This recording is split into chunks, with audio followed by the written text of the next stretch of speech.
All right, here we are on to the Harlem Renaissance. I'm going to do my very best to keep this lecture under an hour as possible. So, how do we start? Um, Harlem, another kind of real Renaissance. So, to begin, as usual, we'll recap from last week. Um, where we asked the question, was it possible for W.E.B. Du Bois to provide indisputable scientific evidence of Black humanity to finish what abolitionist sentimentalism could not? That's a mouthful. But to answer, we turn to the words of Du Bois himself. Du Bois says, my long-term remedy was truth, carefully gathered scientific proof that neither color nor race determine the limits of a man's capacity or desert.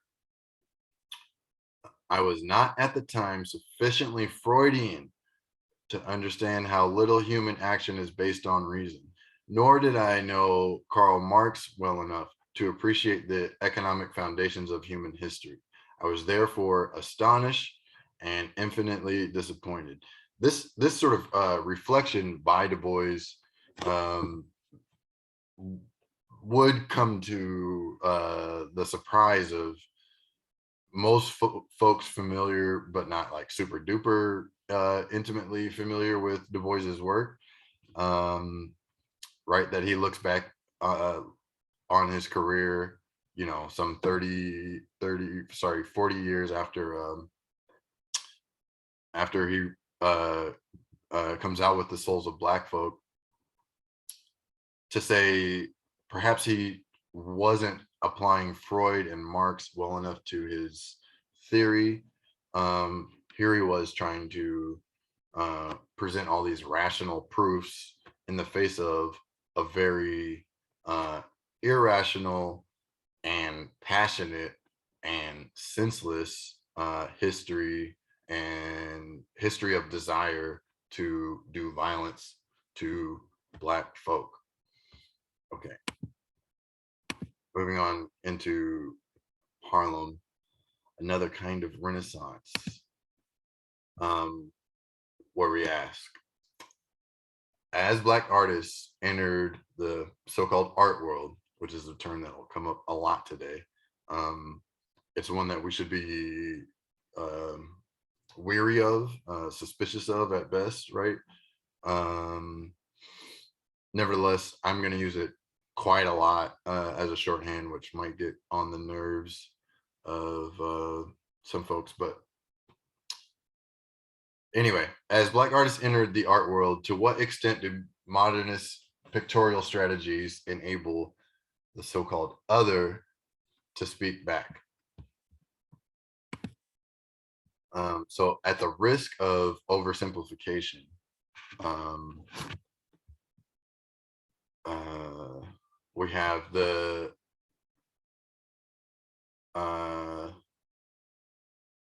we have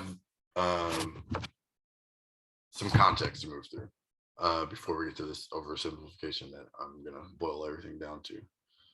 We're talking about a historical moment briefly after World War One. So World War One went from 1914 to 1918. We're talking about a historical moment in the United States just after that, but certainly before the Great Depression or World War II. The context for Harlem being this kind of center, a cultural hub, is created by what's referred to as the Great Migration, and which was spurred by a sort of influx of Black Americans into northern cities from the South, right? Sort of refugees seeking to escape the racial terror of the South, which was, let's say, a bit more rapacious or rabid. Not that there was not racism or is not racism um, everywhere in the world. Anyway, Harlem had the largest influx of Black American and Caribbean populations. Harlem being located in New York City, and New York City in this historical moment is, chugging along, well on its way to becoming a sort of capital of the world, not just in terms of culture, but also in terms of political and economic power. So the Great Migration has a long and short history, depending on who you ask. It took place between around 1918 on into the 30s. More broadly, we could think of it as something more like a century, well over a century long process, one that arguably is ongoing, although many folks are nowadays returning to, in a sort of post-COVID moment, returning to smaller towns. And for Black folks, this might often mean leaving the somewhat difficult life of economically difficult life of a northern metropolitan area to go where it's, so-called, more affordable, in, back home in places, in cities in the South. But in the Great Migration had a particularly concentrated moment from 1923 to around 1929, leading up to the stock market crash that sort of in turn led to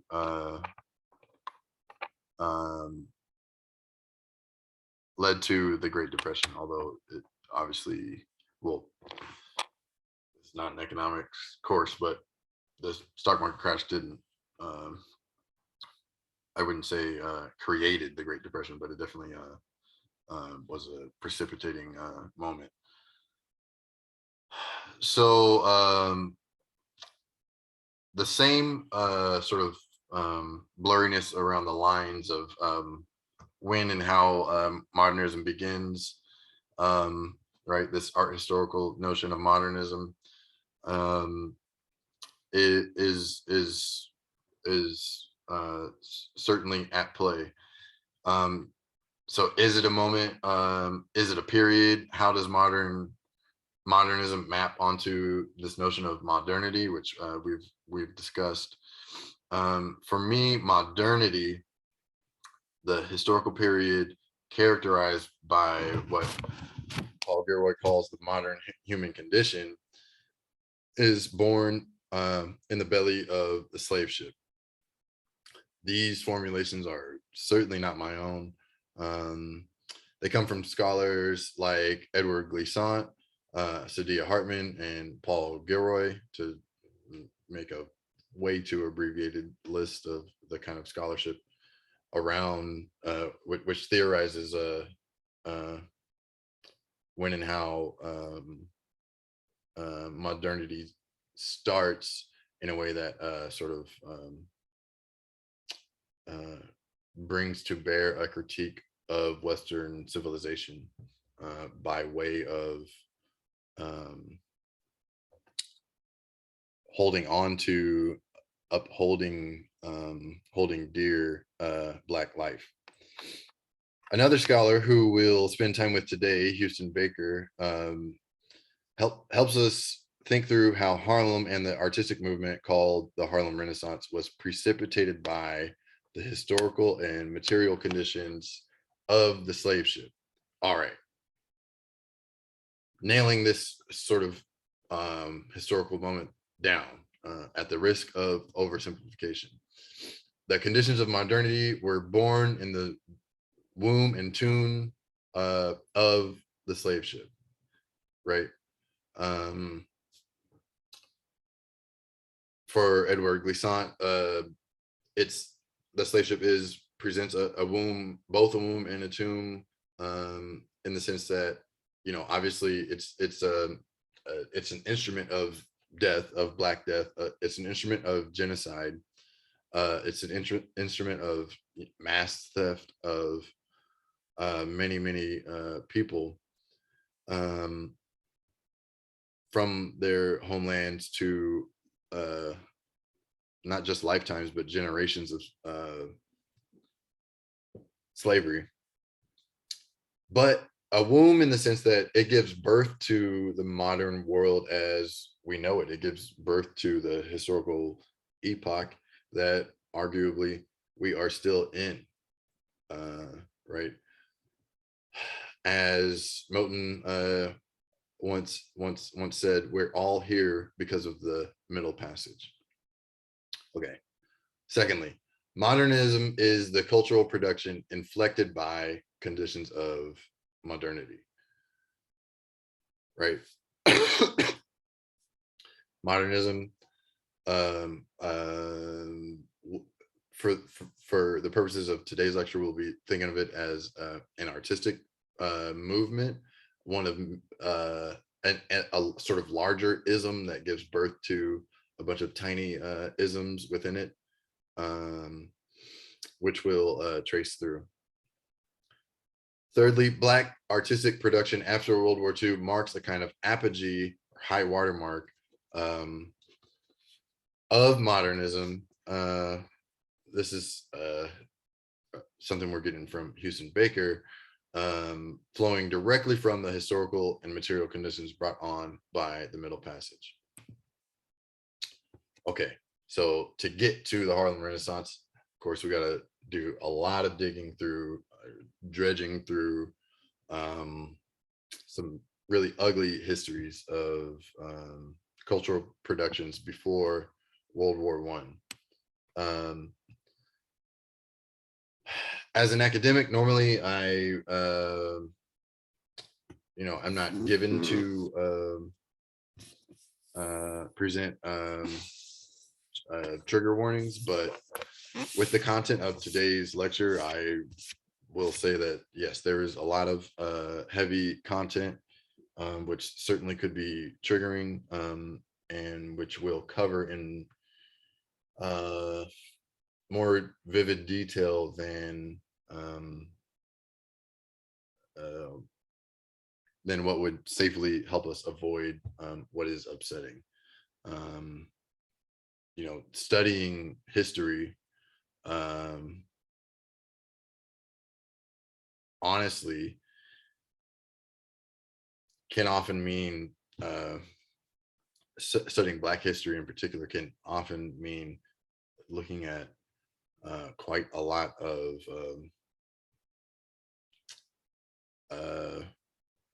trauma, violence, etc. And today's lecture is certainly no exception. Okay, that being said, the Sambo or minstrel stereotype. In this sort of formulation, we're talking about Black people represented by Black actors and by white actors in blackface, as foolish, clownish, childlike, thoroughly irresponsible. I strongly suggest, highly recommend all the works you can get your hands on by Sylvia Wynter. But first, an in-depth analysis of Sambos and minstrels. Sylvia Wynter gives us an actual essay on this. Wynter argues that central to the bourgeois ideology is the idea of the atomistic individual as a responsible agent. By constructing Sambo as the negation of responsibility, the slave master legitimated his own role as the responsible. That emphasis there is Winters, not my own. His own role as the responsible agent acting on behalf of the irresponsible, again, not my emphasis, minstrel. So the figure of the Sambo comes as a kind of justification for racial caste, kind of justification for slavery and colonization. After all, how does one justify and naturalize the brutality of slavery, colonialism, and racial stratification? How does one make it seem like this stratification is not only natural, but ethical, so as to make it seem like common sense that white male person is synonymous with human or full human? For that, you need a foil. You need to make it you need to make it so that people take for granted that black means subhuman, the better to shape white as the benevolent savior of the darker peoples whose impoverishment bolstered the wealth of Europe and the United States. All right, again, trigger warning. Moving into cultural production related to lynching souvenirs. I guess as we foray into this, I'll read the text of this postcard. This is where they lynched a Negro the other day. They don't know who done it. I guess they don't care much. I don't, comma, do you? Right, a sort of obvious callous toward anything related remotely close to the sanctity of Black life. This comes on the back of a postcard of a location in Indianapolis, in Indiana, a location which, you know, mind you, looks fairly idyllic, looks fairly bucolic. But, you know, one person's American dream is another's American nightmare. So in embodying Black experience, stillness, critical memory, and the Black body, Harvey Young, who we've covered in this course, Young describes a phenomenon that both predates and coincides Walter Benjamin's canonical text, Art in the Age of Mechanical Reproduction. In this phenomenon I refer to is that of the fetish object, particularly in context of lynching, what's called lynching reliquary, where the violent scene of the lynching was reproduced and redistributed. I'll talk someday. Reproduced and redistributed by the taking of souvenirs, and this term souvenirs will be very important throughout this lecture. Souvenirs from the scene, sometimes in the form of actual body parts of the lynching victim. Not only were the images of lynching victims trafficked, their bodies were often dismembered and commoditized, auctioned off on site, on the site of their brutal killing at the hand of mob violence. A participant in a lynching, right, this being the victimizer, might walk away with a piece of bone, a toe, a finger, etc. Like in the medieval Christian tradition of reliquary.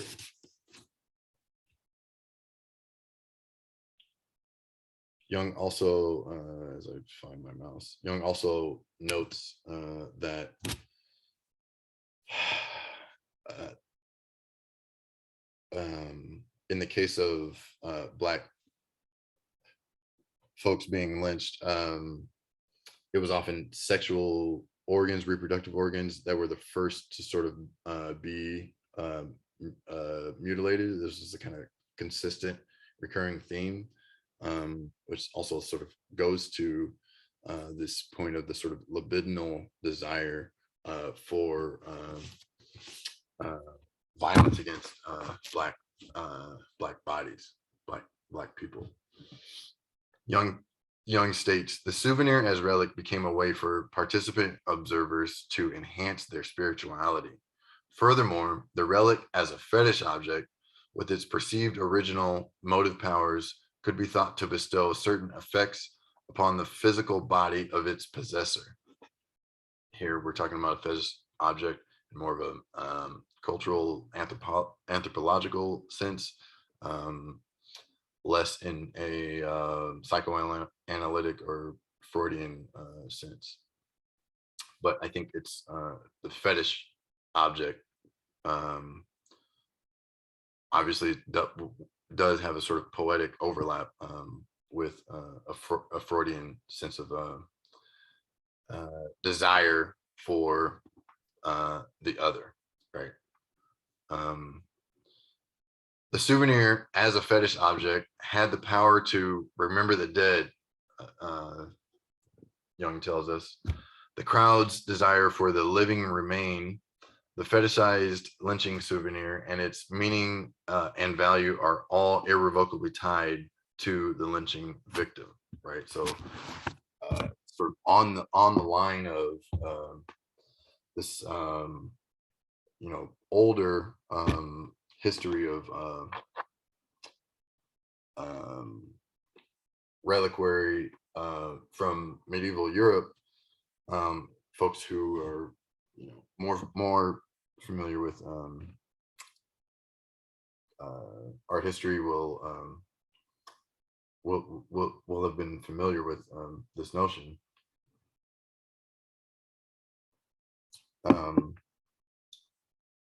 Right. So in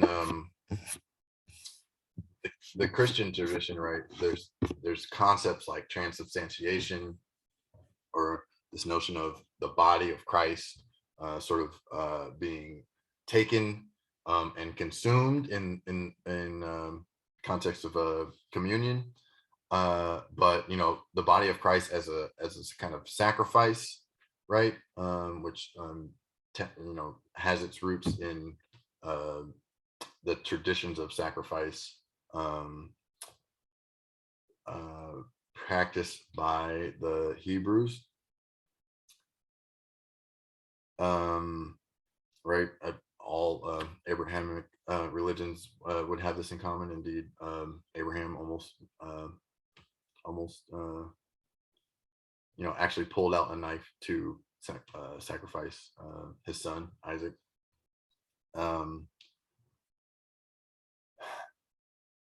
Nevertheless, this idea of a body sort of being disseminated into a larger social body in a way that's made possible through a kind of mysticism or spirituality is something that's very much germane to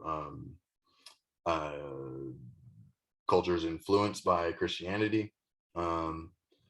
And that would include the cultures that carried out lynchings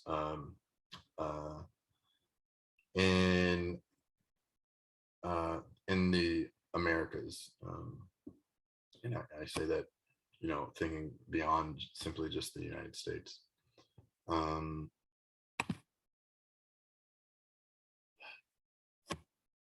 So we know these ugly histories. We've spent some time on them. I'm not gonna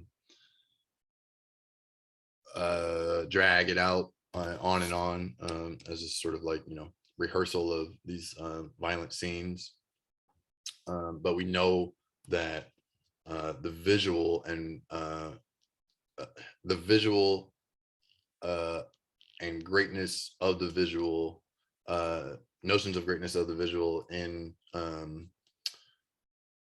popular culture in places like the United States are predicated on, or very much coeval with, the performance of violence against Black folk. Okay, but what about the art world, right? What about this you know, seemingly aloof, seemingly egalitarian space where high thought goes on, right? Not the rugged redneck who's looking to lynch somebody, but somebody with we're talking about a class of folks, middle class and up, moneyed people, educated people. What about that world, right? And its visual culture. Well, for starters, to get into primitivism and the European image of Black people in modern art, I'll say we're now about to dive into the art world, and most of the, I mean, a good, let's say the middle third of this lecture focuses on that art world. But before we go here, it's important to emphasize that a class like ours could exist where we cover the same history, but focus instead on Western depictions of the other, right? So you could tell a whole entire art history of Black folk, or phrased differently, a history of how Black folk have appeared in art, and specific to the discipline of art history, without emphasizing, as we have endeavored to do, the artworks of by Black artists, and instead only bringing in the many layers of violence in relation in the relation between Blackness and whiteness. We've brought in those violences here, where I thought it was necessary for framing the world in which Black art exists. So now we're really rewinding a few centuries, right? We've sort of ignored canonical Western art quite a lot. And now, for context of the Harlem Renaissance, a moment when Black artists are entering the so-called art world, right? A generation or so removed from slavery.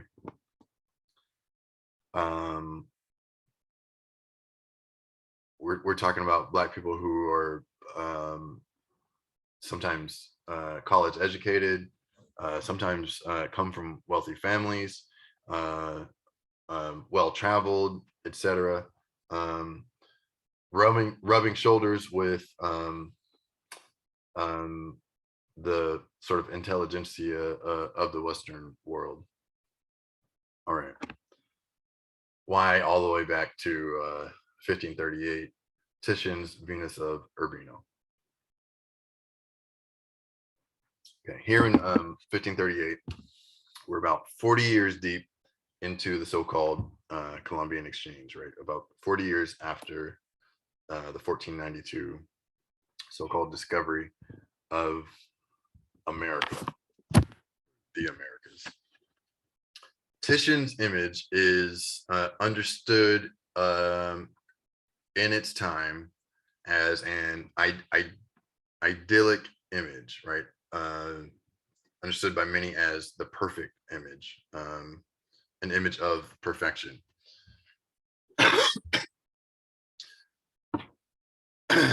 As this went in the centers of power in the world of that day. By that I mean in Europe, great art was construed as bringing pleasure and delight to patrons.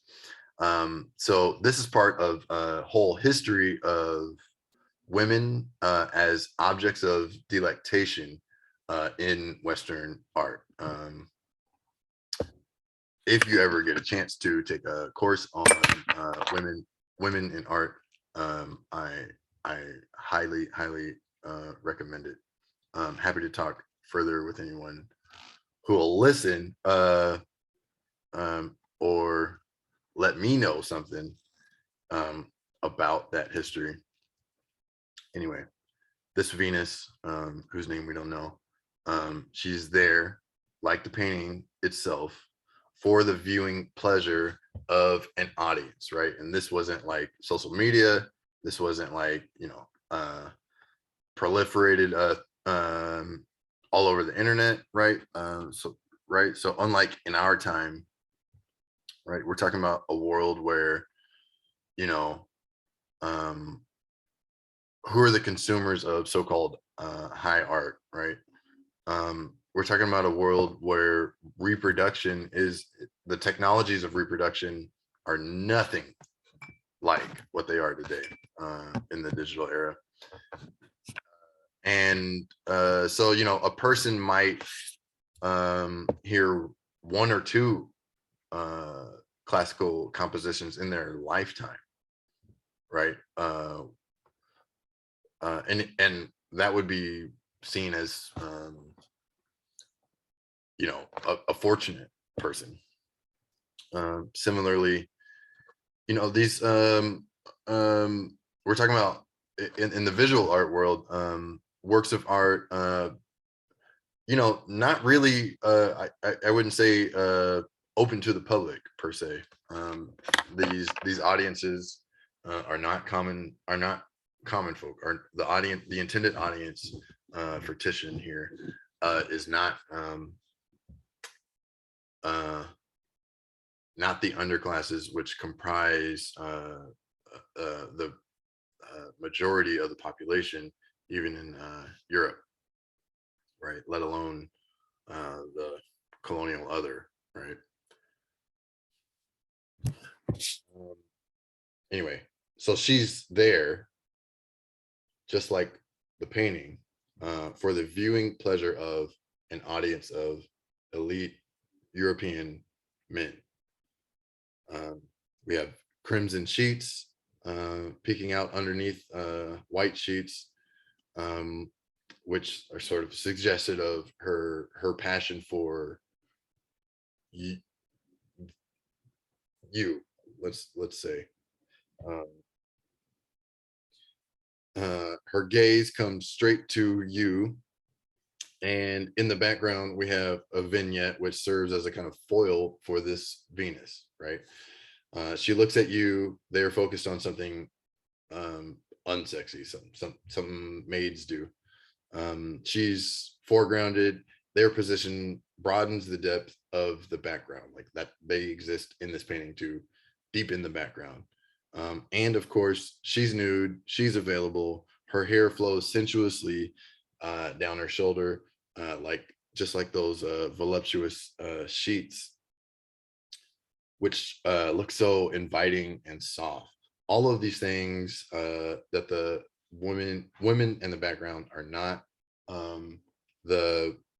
The dog at the foot of the bed is not. The plant in the background, the tree in the far background is not. But the toy-sized dog on her bed is asleep, rounding out our sort of entry into a world of evocative of rest and relaxation and enjoyment, right? I want to emphasize this notion of delectation in Western art. Textbook definition being simply pleasure and delight. This connection between the objectification of people and the notion of art as a decoration in the service of pleasure and enjoyment. Now, a few centuries later, this artist, remembered as an impressionist by the name of Manet, comes along, Edouard Manet, and paints this picture in 1863, right? 1863, as we might recall, happens to be the same year as Abraham Lincoln's Emancipation Proclamation. Obviously, many parallels between Manet's Olympia and Titian's Venus, which inspired a foreground,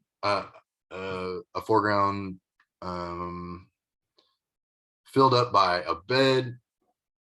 On that bed, in the foreground, the foregrounded figure is a reclining nude woman. You know, and then we have the objects, and in this case, a person, which serve as the foil to this Venus, called Olympia. What am I missing? Anything here? Subjectivity is her subjectivity is juxtaposed against all of these non-human others. It's difficult to see, but there's a cat here, sort of pushed into the dark background, person pushed into the dark background, whose name is, who goes unnamed more often than not, whose name is Lore. Anyway, despite all of these sort of parallels, we of course are not looking at the same painting. And as art historians, we use formal analysis, in this sense, visual analysis, to explain precisely why and how the image on the left is not the image on the right. If we stay zoomed out and take things for granted, we cannot get there. We cannot simply say, okay, there's a naked woman lying on some white sheets who stands out against the maid in the background and animal at the foot of the bed. Right, this could probably apply to hundreds, if not thousands, of other paintings, right? It's actually because of that kind of overlooking that art historians had written volumes about Manet's Olympia without ever thinking about Lore, the Black woman who is an object among objects, to borrow a phrase from the theorist Frantz Fanon.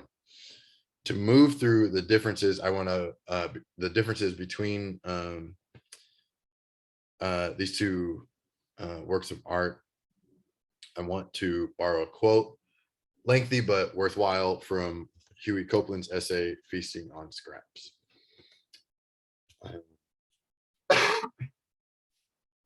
Copeland says, so reframed, Manet's painting and the responses that it spurred take on a different cast.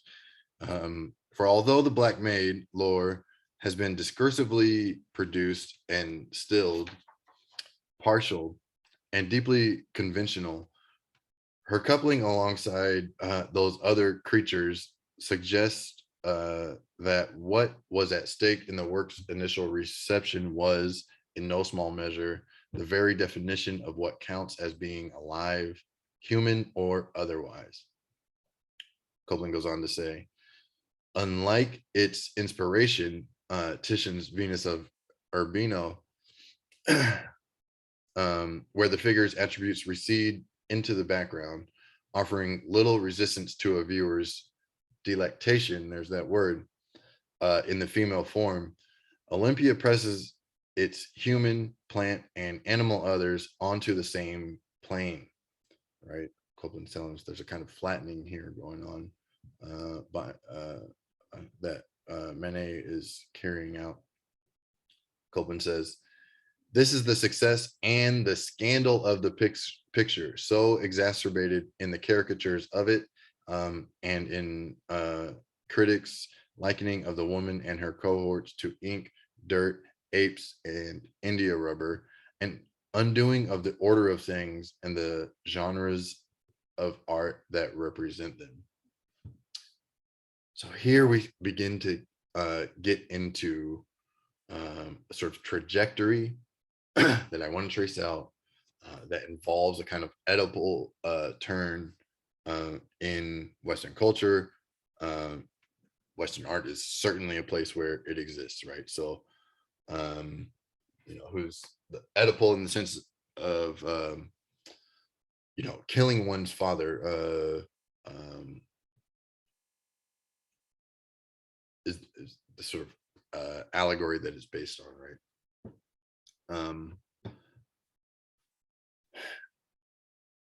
But here I mean to get at in the context of art history, we see one work after another sort of define their one-upmanship of the whole history of art that's happened before them by the extent to which they can sort of travesty, they can trash, they can kill the father, so to speak. This is particularly true in modernism, right? And again, there's many beginnings and endings of modernism. One might point to Manet's Olympia as a kind of beginning of modernist art. But in modernism, how does one top what is already seen as a perfect painting, right? This is the challenge Manet is seeking to meet. Sort of like Kanye West comes out with My Beautiful Dark Twisted Fantasy. He and others see it as the sort of perfect album, right? Then Kanye follows that album up with Yeezus, right? A kind of radical undoing of beauty and perfection on display in Dark Twisted Fantasy, right? So particularly with tracks like Black Skinhead, etc. Kanye goes to give us music that is rough, almost violent, aesthetically speaking, almost violent sounding, certainly not easy listening, right? Because how do you top perfection? Well, anyway, Kanye didn't invent that move. This notion of defining greatness by the extent to which one travesties or trashes their predecessors really takes off with Manet's Olympia, although we certainly see it among Renaissance artists. So there's certainly a very long history of this in Western art.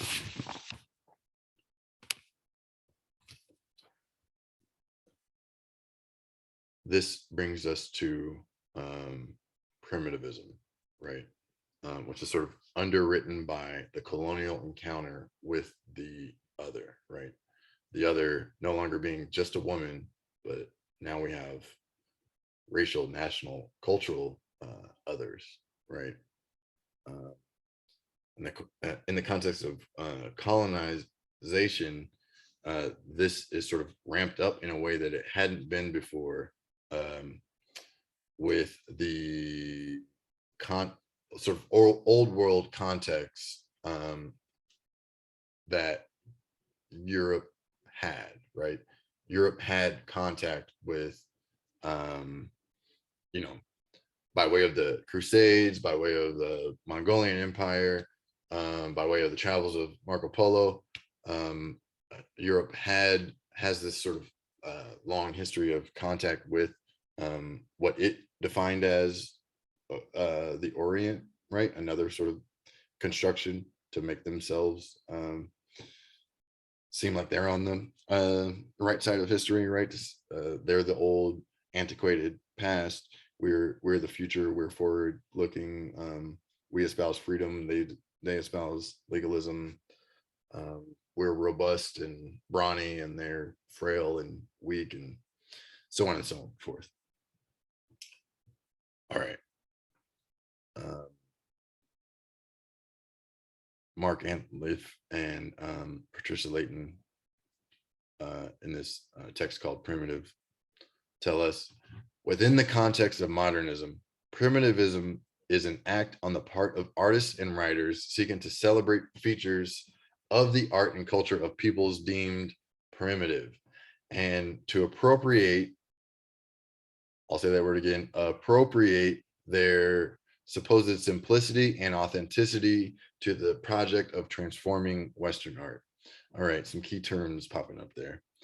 So with primitivism as a movement in Western art, embodying the subject position of the brute, foolish, savage, other, and we can tack on a whole host of Western constructions of other, but impersonating the subject position of the other becomes the mode by which one travesties and thereby bests the canonical artist who came before, right?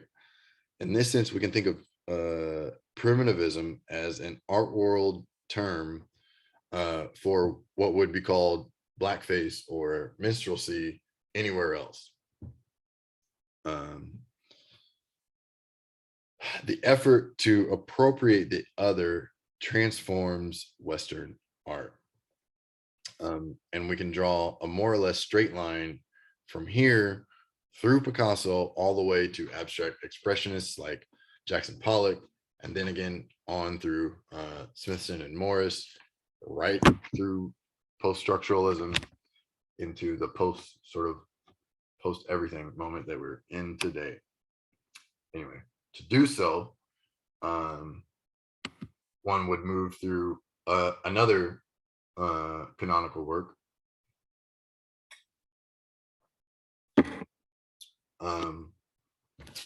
Gauguin's Spirit of the Dead Watching, or Manal Tupapau. Where's the one-upmanship? How are we getting more primitive here, right? Right, relative to, I'll just zoom back real quick, relative to these, this whole history of reclining nudes. How are we more primitive, and how is the primitive the vehicle for the one-upmanship, right? So Gauguin goes to Tahiti, right? We're not talking about, in Manet's case, this colonial other happens to be in working as a maid in France, right? And France is the setting. We're talking about the artist going to an island colonized by the French, French Polynesia. Tahiti is the island in French Polynesia that we're talking about. The subject of the painting is Gauguin's 13-year-old, I'll say it again, 13-year-old indigenous wife, Teha Amana.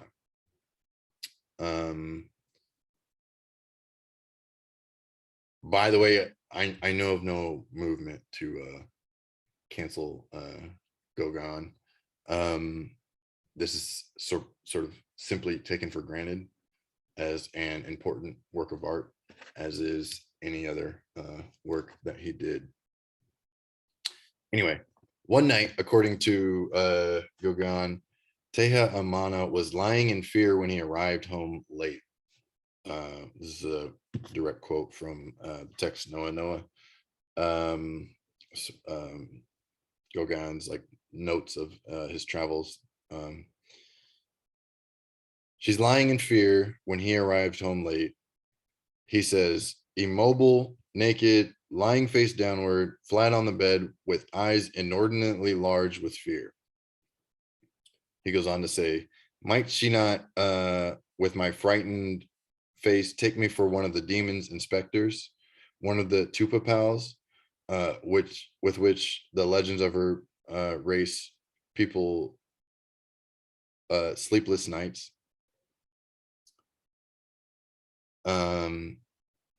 Okay. So, all right, let's draw some parallels. The maid, which was Lore, which was a Black woman, becomes the spirit, becomes this sort of boogeyman, right?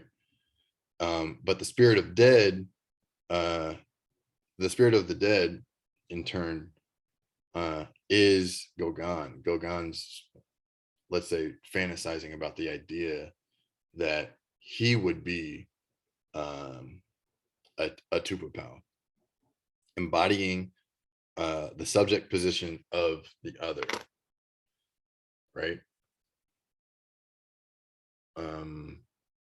Hopefully this is reminding us of concepts like minstrelsy and blackface. If not, it should. This reclining figure is not reclining, is laying prostrate, understood to be that much more scandalous and that much more available to the audience. And you got to bear in mind, we share a position with the perspective of the artist, right? And here someone is staring at someone from a specific angle, which matters, right? And here we are in their shoes. And the figure, a key difference, right, between is a racial one. Key difference between Manet's Olympia, Titian's Venus, is that the figure is darkened. And indeed, I would say that one could be forgiven that thinking the girl on the bed is Black or of African descent, as many of my undergraduate students have. But it turns out, you know, Tahiti is a Pacific Island nation, closer to Hawaii than Africa, right? If hopefully that make a little more sense for folks from the United States. Her eyes are averted. She lies down prone, and the cat at the foot of the bed gets sort of melded into the pattern of the bedding below.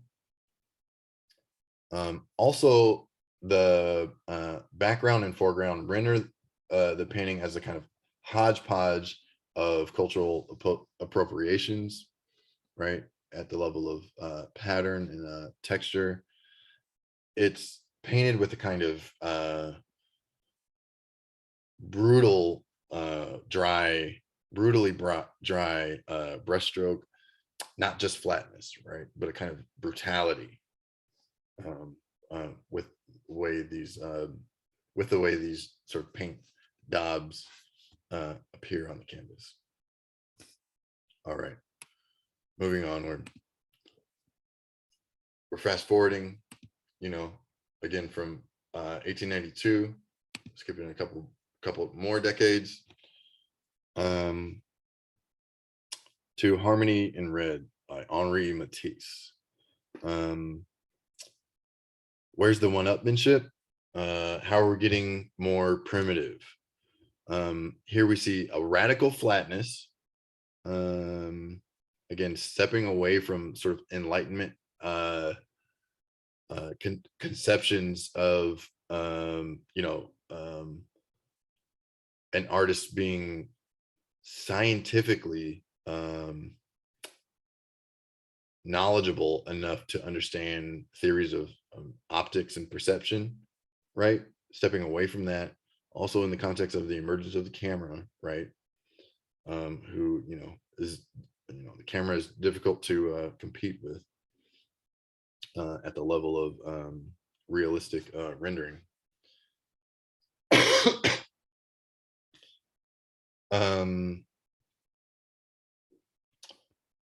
And with this huge field of red, right, takes up the image, harmony in red, radical step away from realistic color. I think it was, Matisse's idea that this would be easy on the eyes. Matisse is attributed this famous quote that comes up with Matisse is that viewing a work of art should be like sitting or resting on an armchair. Anyway, the critics didn't quite see it that way. So Fauvism itself, this is a Fauvist work, and Fauvism itself acquires its name through an insult, like many other avant-garde styles. In a review of a 1905 Salon d'Automne, the work was framed as coarse and untamed, quote, an orgy of color. I'll say it again, an orgy of color. If you catch the innuendo there. They were called, in French, they were called wild beasts. They were called fauves, hence the movement being called Fauvism. Matisse is broadly considered the leading figure of Fauvism. This here is Fauvis at a basic level by way of its radical denaturing of color. Onto a reclining nude by the same artist. It was shown at the Salon des Indépendants of 1907. The painting was attacked as much as it had attacked the conventions of the nude and subjected it to a radical de-aestheticization. In the 20th century, modern art increasingly made its advances through depictions of ever more exotic others, right? Here's a way to introduce some scandal, some travestying of what the West holds dear in art, right? Playing with, pulling at notions of what is considered beautiful. Painting was a sort of solitary pursuit, and originality in this moment, right? The originality of an artist by now is fully freed from this sort of thing that artists had been stuck to, which is reality, right? It's fully freed from the endeavor to describe the world in physical terms, and instead, we'll see it move increasingly towards efforts at describing esoteric concepts. We'll see it move towards descriptions of the conceptual world, and this is what comes to be known as abstraction.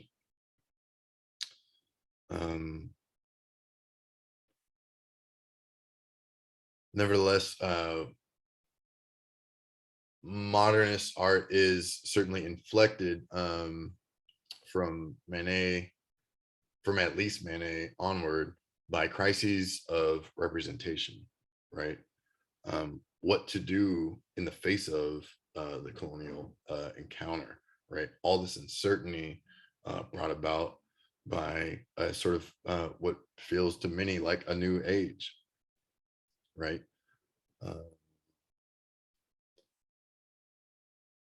I could go in further detail, but I will. I'll spare you. But beginning in the late 17th century, the objects of French colonial expansion were primarily in Africa, the Americas, and the West Indies. Quite notably for our class, Haiti, an island factory of great wealth, powered by slave labor that was finally lost to the French or liberated from the French, depending on who you ask, in 1804, thanks to the revolution by Toussaint Louverture. And here we have a sort of a portrait of Jean-Baptiste Bellay by a Davidian artist some centuries ago, 1797, centuries prior, about a century prior to,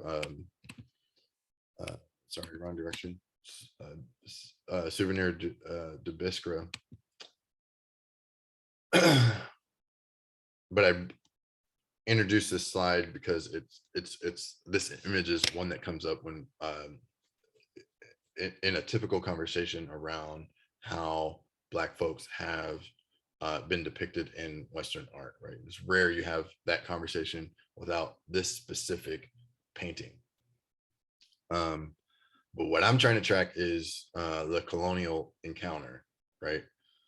For centuries, the objectified so-called other in Western art was Western art and culture and literature, so forth, primarily embodied by woman, right? Woman embodied this, all of the space of the other. As Europe comes into contact, increasingly intimate contact with people outside of Europe, the culture and art undergo massive shifts. This begins to swing up with the Crusades and Napoleonic invasions. This is heavily influential on Davidian artists, that being like David and artists influenced by David, like Girodet.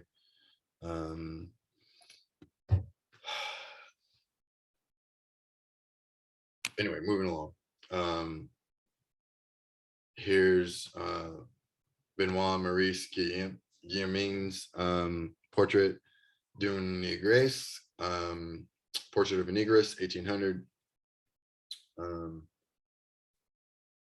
which I include again because it's, I won't say it's canonical, but it's canonical. You don't really have conversations about portrayals of Black bodies in Western art, and then skip over this image. It just doesn't happen. So I include it. I also include it to say that the other that had been represented by women also becomes represented by colonized peoples. So the figure of the Black woman, the so-called Negress, brings us to a kind of extreme of otherness in Western art. Someone who is made vulnerable and victimized twice over because of her position relative to both whiteness and maleness. All right. You might not guess this, right? And this probably this probably could be a sort of fun survey to take. But certainly, well, actually, I'll just say historically, it wasn't entirely clear to contemporary Matisse's contemporary audiences that what the setting was and who this figure was, right? So at first, this piece was simply titled Blue Noon. And Matisse goes back and adds to the title Souvenir de Biskra. Biskra being a city in North Africa. And Matisse wants to let the audience know that this body, this body is a kind of souvenir of his travel to North Africa, travels through North Africa.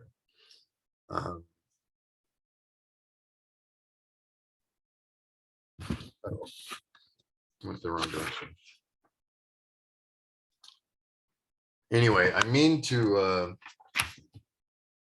to situate Blue Nu with other reclining nudes, Titian's Venus, Manet's Olympia. Blue Nude is obviously an intense dialogue with Manet's Olympia. In a sense, it conflates the prostitute and the maid into a single figure. We might say the blackish blue hues of this unhuman body demarcates a conflation of the sort of boogeyman as well, represented in Gauguin's Spirit of the Dead Watching. Again, travestying and delectation through the body of servant and prostitute. One other note that one might point to is this enlarged buttocks, which certainly maps onto a kind of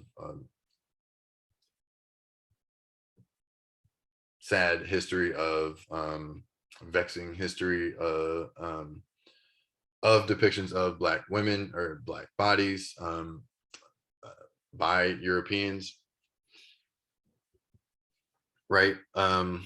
This is the sort of survey I was starting to get at, and I got distracted. One might not easily interpret this figure as African, right? But again, Matisse, right? They're blue, right? So where's the racial sort of markers, right? We have dark, short hair, we have an enlarged buttocks, and we have a background filled with foliage, which might take us out of this world, but definitely probably would bring us out of Europe, right?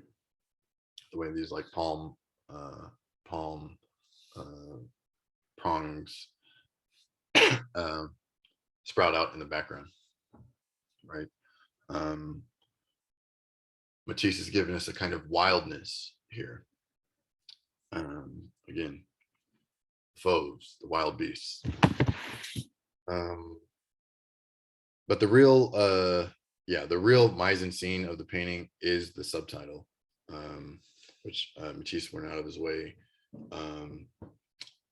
to clarify this issue.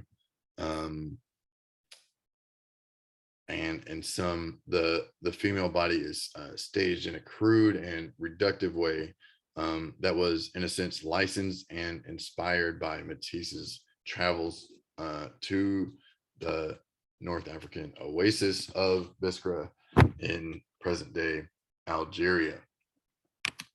That will come up later. All right, here's our friend Picasso. Everybody likes Picasso. Where's the one-upmanship? How are we getting more primitive? In Les Demoiselles d'Avignon of 1907, Picasso calls this piece, quote, "my first exorcism," right? This is Picasso's version of primitivism.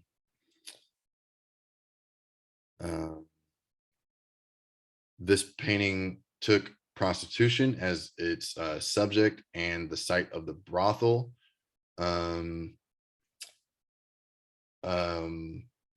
which sort of tacks onto this, several centuries long older history of sort of obsession in the Western gaze of manifested in art of depictions of harems and brothels, but harems in the Orientalist tradition, which we could say predates primitivism. This painting was made in 1907, same year as right alongside, right in the same years that Matisse was working. Picasso made it in his studio, right, not a plein air study, and 240 approximately by 230 centimeters, about 96 inches by 92 inches, does bring us to a sort of shift in scale of the canvas.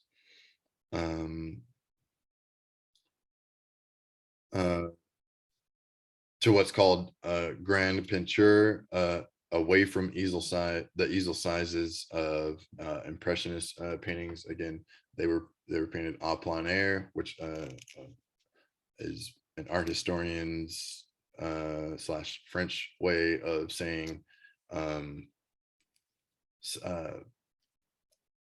referring to paintings painted out in nature, right in the plain air, in the open air. But this piece didn't enjoy official public audience until 1937, when it was shown at MoMA in New York City. But it does, and it's, it is recorded, heavily written about, as a mark, as a turning point in Picasso's oeuvre toward Cubism, right? A step away from Fauvism, disjointed color, towards Cubism, disjointed shapes. According to Picasso, right? So Picasso goes to this museum called the Trocadero Museum, and that trip occasions Picasso's engagement with African and Iberian sculptures. That changed his work. He's quoted as saying, "I understood why I was a painter, all alone in that awful museum with masks, dolls made by the Redskins, dusty mannequins." End quote. Okay, why? Why do these objects change this already accomplished painter? Why do these sort of sculptures change Picasso? I would assert that in this sort of encounter in the museum, he was afraid that in no uncertain terms, he found the work moving in a way that would be associated with the emotion of fear. And that shook Picasso, right? As an artist, he's a sponge. He's like, that's power.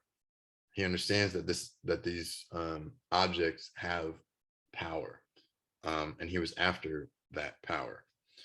He did not respect the work technically or intellectually. Definitely a racist person, but he did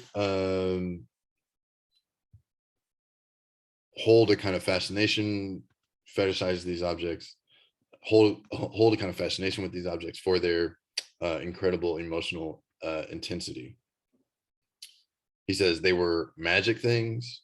He also says of these objects that they were weapons. Over and over in the readings in and around these objects. We see fear of the other, fear of women, fear of masks, fear of colonial other. And so these African objects, which were spiritual objects and arguably do have a spiritual power to them, right? Of course, depending on who you ask, right?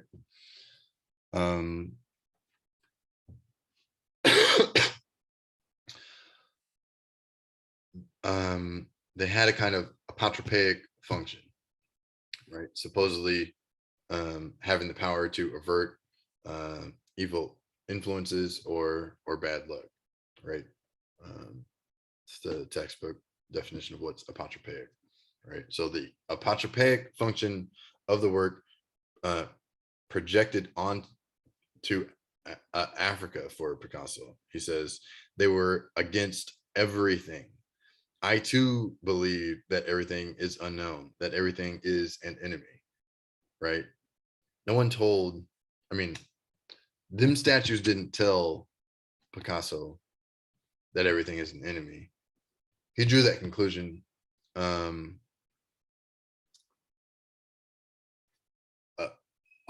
I want to say off of what he brought to the work. Picasso wonders to himself, and then records it. Why sculpt like that and not some other way? After all, they weren't cubists. And by that, he means hostile.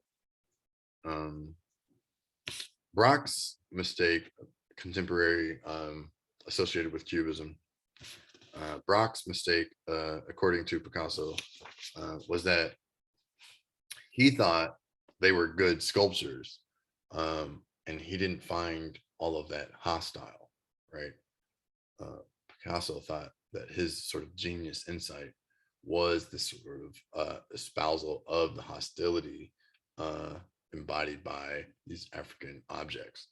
And Picasso's representation of hostility, we find radical disjunction, a fracturing of planes, right, in Les Demoiselles, which has been associated with the beginnings of Cubism.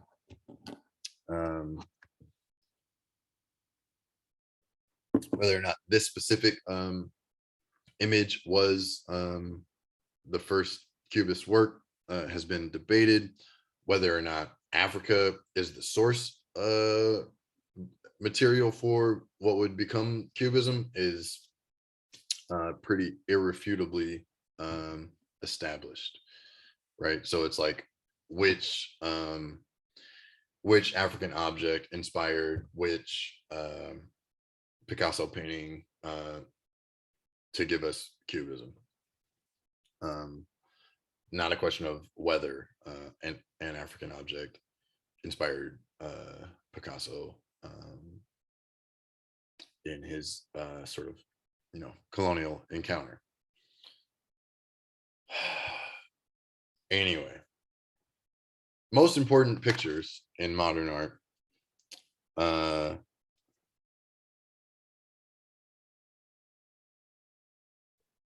are understood to exemplify how artists were working with and against various sources in avant-garde gambits. And Les Demoiselles, Souvenir du Biskra, Manet's Olympia are understood to be among the most important pictures in modern art. Here's the trajectory that I want to sum up.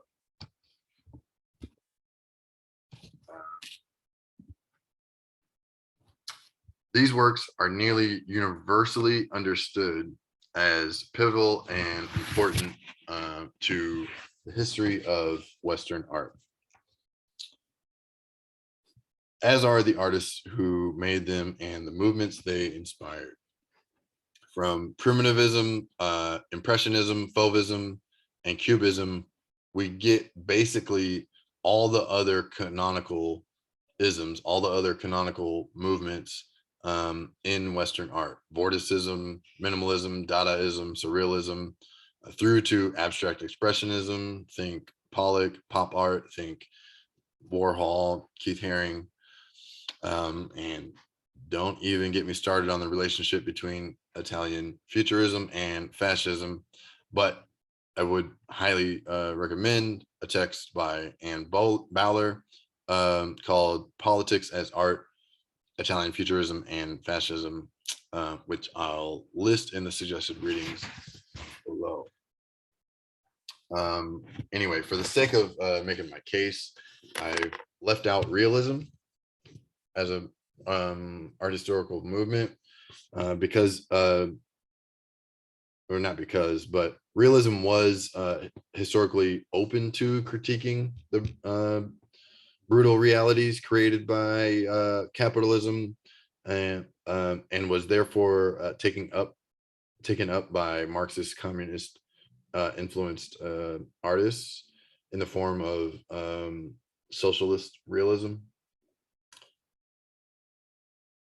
That being said, Marxists and Marxist artists like Marx tend to leave out a critique of racism as a form of structural oppression that fashions the world order.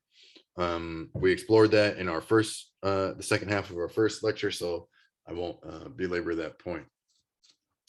The key takeaways that I want you to walk away with is the ways that, despite all of the espousals of all the espousals of passion, of civility, of elitism, of and even egalitarian of the Western art world, egalitarianism of the Western art world. In fact, sexual objectification, racial subjugation, and appropriation and dehumanization have always been present in modern art and have always been central. Indeed, these have defined modernism quite inescapably. The one-upmanship begins to look like a contest among mostly white male artists for who can impersonate the other best, who can do the best blackface so as to get closer and closer to a state of nature. This very rarely gets spoken aloud in, an intro level art history class, even a African American intro level class, despite it being right there in the art. But it is certainly something that Black artists have grappled with varying degrees of criticality. Think, for example, about what Henry Tanner is doing in Travels to North Africa and the Middle East against the souvenir that Matisse walks out of Africa with, even at the basic level of the title and central theme of each work, right? On the left, we have work by Tanner, Palace of Justice, Tangier. One depicts a hall of justice. One depicts a woman with impossible body parts. While both deploy shades of blue and depart from realistic color, one applies dimensional perspective to create the illusion of depth, while the other is flat. Tanner gives us architecture as a kind of embodiment or social organization, and thereby demarcates, human capacity. Even if this Hall of Justice appears in an architectural form, which is uncommon for a government building in Europe and the United States. Anyway, we're talking, these pieces were created within 5 years of each other, right?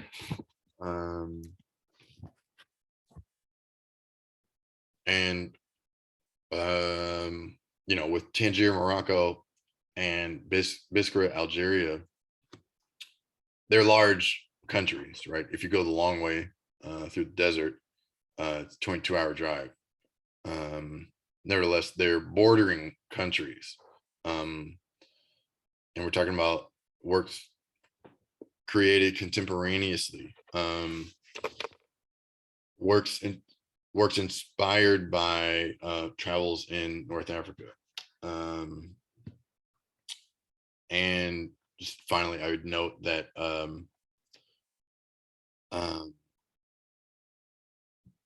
Algeria, Morocco, we could lump in Libya, Egypt, all the way over to, let's say, Western Sahara, Tunisia, are very much melded together in the sort of in the mind of the Western world.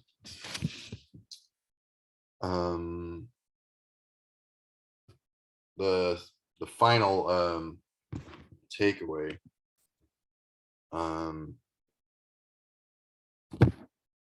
high art has been at least as involved. High art has been at least as involved in high art has been at least as involved in the construction and maintenance of anti-Black racism as pseudo-scientific social Darwinism, or the minstrel show, or lynching souvenir of popular culture.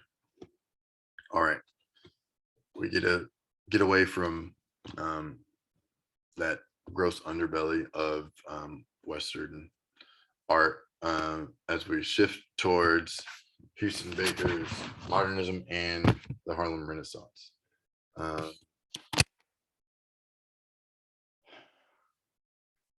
But since I've gone over on time, I'll lump what I have to say about Houston Baker into the second half of this lecture, where it'll just fully be encompassed by Houston Baker's look back at the Harlem Renaissance, contemporaneous debates within the Harlem Renaissance, and first and foremost, taking up the larger portion of the lecture will be finally a look at art of the Harlem Renaissance.